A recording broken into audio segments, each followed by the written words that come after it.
Take All care. right, let's make our way here to the Queen City. Our pal Brad Panovich is standing by here on the Carolina Weather Group with a look at what we can expect with this winter storm this weekend, Brad. Yeah, kind of doing what everybody else is doing, and Panic I, buying? what's that? Panic buying? I think that I will say this. I really commiserate with Greg's rant about all these long range snowfall forecasts because it really has given people a pretty bad perspective, expecting a whole bunch of snow, right? And so we've been talking about a mix and we've been trending towards ice. And all you hear is like, oh, we're getting snow this week.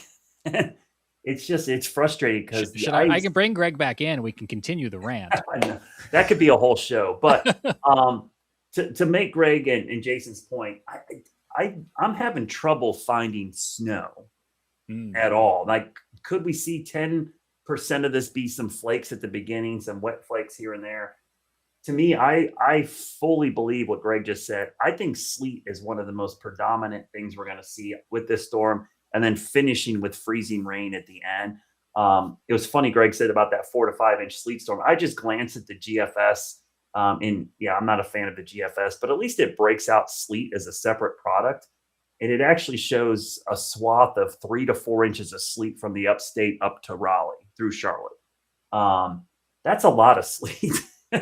And then you throw some freezing rain on top of that. Boy, that would be just horrendous for the road. So, if I were to tell people, in the Charlotte area, most of the Carolinas, you really need to be prepared for two things. One is a lot of bad travel. Like, I'm still getting questions about, hey, can I do this Saturday night? Can I do this Sunday? I mean, everyone's trying to find this like hour window or something, or try to figure out the storm and get ahead of it.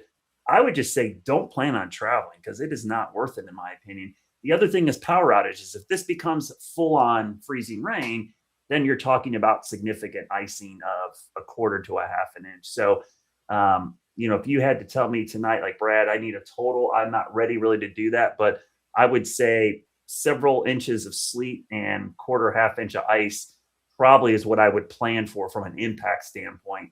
Um, I told James I've been kind of playing with, maybe I should put a map out tonight, but Yeah. I was looking at hoping the I was date. hoping you'd have a map right now, but that's okay. Well, I'm not totally ready for that yet, Well, but that's part of the trust, right? You don't want to come out too early with something too preliminary. yeah, because, and here's the thing, and people's like, well, why don't you commit to something? The problem is people tend to believe the first thing they see. They don't look at the revisions.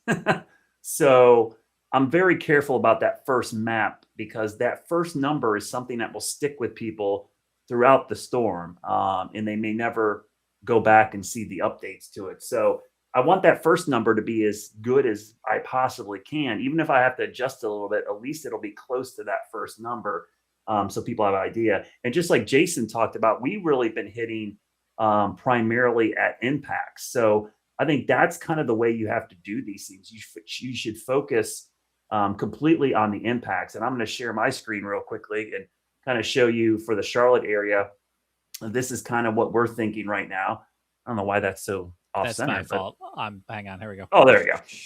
Yeah, there we go. So regardless of how much falls, this is kind of the timing and impact. We're going to see that potential, freezing rain, hazardous travel, and power outages starting late Saturday through Sunday and possibly Monday morning. I'm looking at our chat from YouTube, Facebook, and I'm seeing a lot of questions about Monday.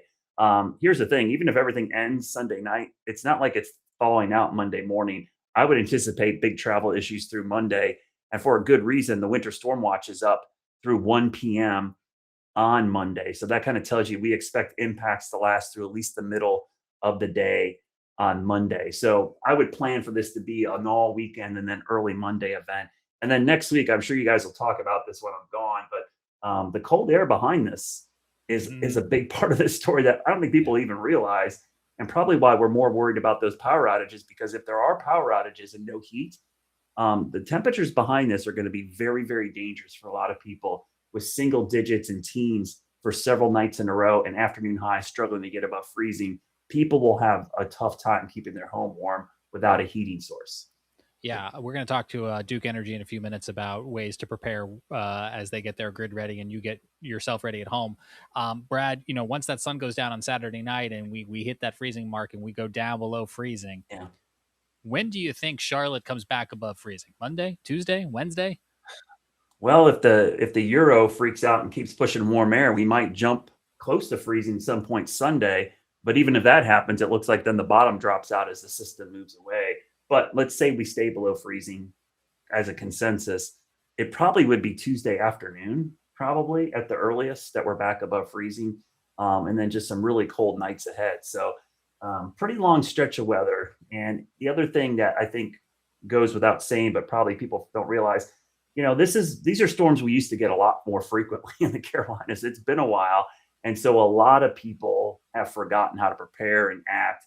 I mean, just in the last 5 years, we had our first 2 snowless winters in 147 years of record keeping. So for some folks, they've never really seen a storm like this because they moved to Charlotte in the last 5 to 10 years. And our last big storm was back in 2018, maybe 2016, and then you get back 2015, maybe a bigger ice storm. So it's almost been a decade for a lot of folks since we've seen a storm this impactful here in the Carolinas. Yeah, Brad, you were telling us about that at work. In the last minute or two, we got you. Last time we had a big winter storm in the Charlotte area and we were without power for several days. I mean, you saw everyday impacts of people trying to navigate that, right? Yeah, absolutely. And one of the things about power outages, I work a lot with our Charlotte Mecklenburg Emergency Management, and their biggest fear always in any event is extended power outages because we are so reliant on energy for heating, for medical devices. They worry about that, whether it's storm related, cybersecurity related, a hack on the grid, or grid issues, solar storms. Power being out for a large population like Charlotte will cause a lot of chaos and problems long term. So that's one of those things they worry about more than anything.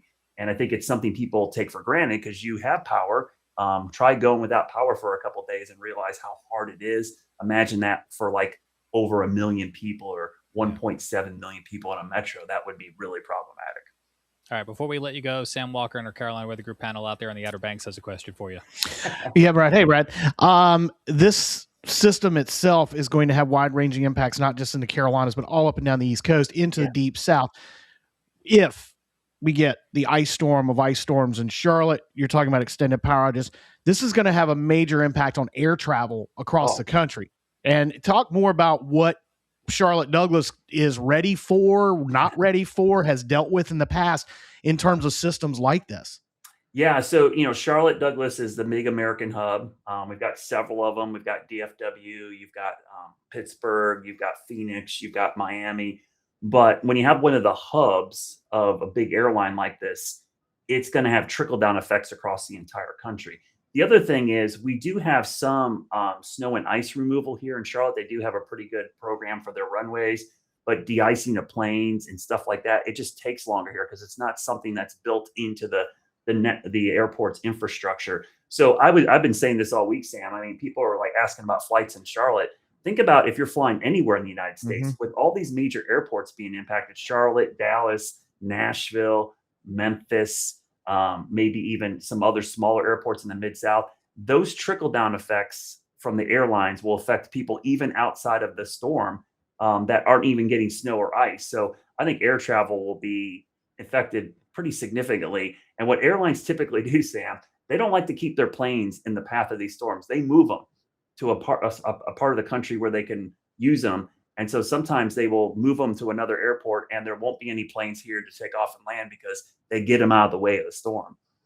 Yeah, and if you look at the maps, going up the Northeast, Philadelphia, Boston, I mean, so this is going to have not just the Deep South and the Mid-Atlantic. This is the entire eastern half of the United States is going to have impacts on air travel, not just ground travel, power, all that stuff. So this could trickle into next week if we're talking about, sub-freezing temperatures for 3 or 4 days. Well, and an underrated part of the air travel thing, we think about people, but a lot of cargo travels by airplane too. So think about FedEx, UPS, and Amazon. People are used to getting those things in 2 days, Sam. Yep. You're not going to get things in 2 days if all those airports are having travel issues. and they can't move that stuff around. So if you are ordering stuff online, or you are used to getting something in 2 days, like groceries or pharmacy, fills for prescriptions, yeah, you might have issues because a lot of that will be impacted. And the longer it goes on, the bigger the problem becomes because it trickles down to all these other parts of the, as we learned during COVID, the supply chain it becomes impacted, and then you have issues across the board. I pulled a Scotty, which is Carolina Weather Group slang for forgetting to unmute myself. Chase watching on Facebook says, I have a family trip to Gatlinburg, Tennessee on Friday morning for the week. Would canceling be a smart idea? I don't want to put words in your mouth, Brad, but I'm going to guess you're going to say either get there Friday and hunker down, or it's the getting home that's going to be the problem. So yeah, I mean, if you want to get iced in or snowed in there, that's fine. Get there before. Just don't count on leaving for a while. I think the big thing is you can travel before the storm, but once you get to that location, you might plan for being there for a while. Yeah. And not moving around.